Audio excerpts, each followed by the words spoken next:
जय माता दी दोस्तों। भारतीय नव संवत्सर 2080 प्रारंभ होने वाला है, जो कि 22 मार्च बुधवार को प्रारंभ हो रहा है। इसी दिन से नवरात्रि नौ दुर्गा की उपासना का दिन भी प्रारंभ हो जाता है, जो कि 9 दिनों तक चलता है और यह पूजन कलश स्थापना के साथ ही शुरू हो जाती है। और यह जो है बहुत ही प्राचीन काल से चली आ रही है। इस परंपरा को बहुत ही प्राचीन से चली आ रही, जिसको कि हम लोग अभी तक पालन करते चले आ रहे हैं। इसे ही वासंतिक नवरात्र कहा जाता है। चारों तरफ मंगलमय और मंगल ही मंगल ऐसा वातावरण का एहसास कराने लगता है। चारों तरफ ऊर्जा फैलती हुई सी दिखाई देने लगती है। ऐसा लगता है कि कोई शक्ति है जो हम लोगों को बहुत ही ऊर्जा का एक तरह से शक्ति दे रही है, और वह हमें माता के रूप में दिखाई देती है।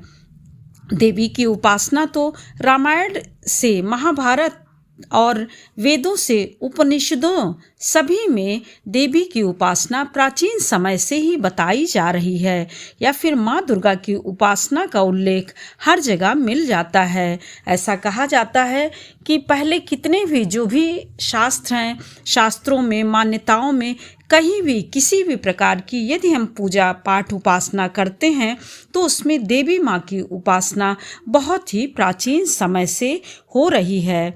माँ के अनेक शक्तिपीठ हैं। माता के किसी भी शक्तिपीठ का आप ध्यान कर सकते हैं, या फिर उनके नामों को आप जाप कर सकते हैं। उनके नामों का उल्लेख मिलता है। उनके नामों का जाप करने से शक्ति आती है। दुर्गा माता के अनेक नाम हैं। अलोप शंकरी माता, विंध्यवासिनी माता, वैष्णो माता, काली माता, चामुंडा माता, पिंगला माता, कृष्णा माता, चंडी माता, कपाली माता, शाकंभरी माता, सरस्वती माता, सावित्री माता, और सभी देवियों के बहुत सारी हैं अभी तो देवियाँ, तो सारी सभी देवियों की उपासना पुराणों में भी पाई जाती है, या फिर उल्लिखित है पुराणों में भी, यानी प्रमाणित रूप से उल्लिखित है।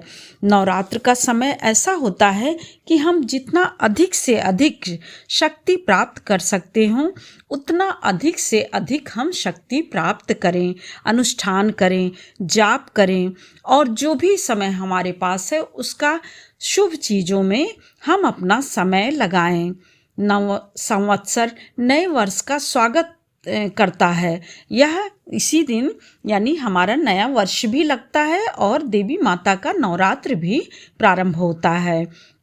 यह नव संवत्सर सिर्फ सनातन धर्म का ही नहीं, बल्कि विभिन्न संप्रदाय और विभिन्न क्षेत्र के लोग और संस्कृति के लोग वह जो है नए साल की शुरुआत इसी चैत्र मास से करते हैं। और विभिन्न मान्यताओं के अनुसार, शास्त्रों के अनुसार चैत्र माह के शुक्ल पक्ष प्रतिपदा के दिन मनाया जाता है, या फिर मानते हैं। जहाँ के जो संप्रदाय हैं, जैसे भी हैं, बहुत सारे लोग इस दिन से ही नए वर्ष को मानते हैं। कश्मीर से कर्नाटक तक इस दिन से यानी नया वर्ष इसी दिन से मनाया जाता है। तमाम भारतीयों के लिए नव संवत्सर एक उत्सव है। वह इसे उत्सव के रूप में मनाते हैं। उत्सव में वह रंगोली बनाते हैं, तोरण सजाया जाता है। तोरण यानी तोरण द्वार पर आम के पल्लव से सजाया जाता है। विभिन्न प्रकार के आप जो भी यानी खुशी दे सके ऐसी चीज़ें करते हैं। और देखिए, कलश स्थापना करते हैं, उसमें जौ लगाते हैं, गोबर से टीकते हैं। इस तरह से बहुत सारी चीज़ें, गौर गणेश का होता है, देवी माता की उसी दिन से उपासना करते हैं। यह सब खुशी जो है जाहिर करने के लिए होता है। इस प्रकार से 2023 में 22 मार्च से हमारा नव संवत्सर प्रारंभ हो रहा है, और इसी दिन से नवरात्र भी प्रारंभ हो रहा है। हमारा मन बहुत ही आह्लादित हो रहा है। हम सबका मन सभी प्रकार के तैयारियों में सब लग जाने को है, और सभी लग जाते हैं। वह सोचते हैं कि माता का व्रत हम कितने अच्छे से, कितने खूब सारी चीज़ों से बढ़िया से यानी हम कर सकें। गृहस्थ आश्रम में जितना सरल से रूप में और अच्छे से अच्छे रूप में कर सकें, ऐसा जो है सभी सोचते हैं।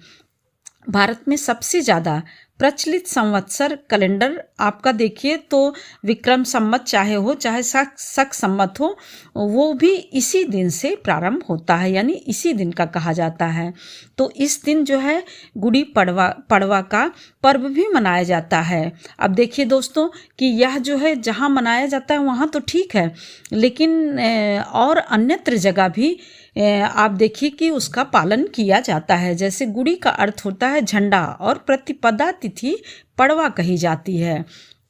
तो इस दिन देखिए, आप कहीं भी देखिए, आप सभी के छतों पर आप देखेंगे कि झंडा जरूर लगाया जाता है। इस प्रकार से दोस्तों हमें यह त्यौहार बहुत सारी सीख जो है लेकर के आता है, बहुत सारी विशेष रूप से किसी न किसी रूप में यह नए वर्ष का शुभारंभ जो है वह किसी भी वस्तु का यदि शुभारंभ भी करते हैं, वस्तु हो या फिर कोई भी सामान, कोई भी किसी प्रकार का कार्य हो, तो वह इसी दिन प्रारंभ करना चाहते हैं। जैसे आप देखिए कि कश्मीर हो गया, महाराष्ट्र हो गया, आंध्र प्रदेश हो गया, तेलंगाना, गोवा, कर्नाटक, इन सब जगह भी ऐसी ही मान्यता है कि इसी दिन वह अपने अनुसार जो भी चीज़ें हैं बनाते हैं, पकवान और जिस तरह से, लेकिन इसी दिन से वह भी नए वर्ष को मनाना चाहते हैं या फिर मनाते आ रहे हैं, मना रहे हैं।